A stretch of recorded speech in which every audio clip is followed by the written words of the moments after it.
চলুন আজ কিছুটা সময় কাটাই রবি ভাবনায়, রবির সঙ্গে এবং রবি ছন্দে। প্রিয়জন আর প্রয়োজন, এই দুই শব্দের মধ্যে আমরা কি পার্থক্য করতে পারছি? প্রিয়জনকে কি প্রয়োজন বানিয়ে ফেলছি, নাকি প্রয়োজনেই শুধু প্রিয়জনকে স্মরণ করছি?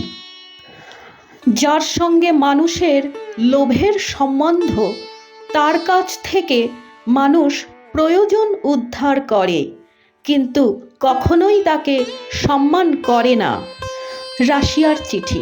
রাশিয়ার চিঠি প্রবন্ধে রবীন্দ্রনাথ উদ্ধৃত করেছেন প্রিয়জন আর প্রয়োজনের পার্থক্যের সম্পর্কে কিছু কথা। যাকে মানুষ সম্মান করে না, তার দাবিকে মানুষ যথাসম্ভব ছোট করে রাখে, সস্তা করে রাখে। ধন সমৃদ্ধি কি শুধু প্রয়োজন? ভারতবর্ষ বিপুল ধন সম্পদের অধিকারী।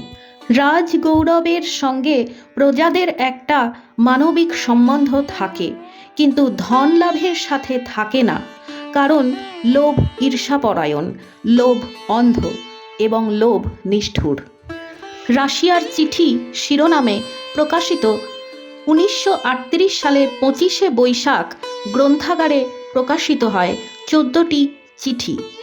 সাহিত্য সোভিয়েত ইউনিয়নে রবীন্দ্রনাথ এই শিরোনামে মস্কোর বিদেশি ভাষায় কিছু নথিপত্র সংকলন পেয়েছিল।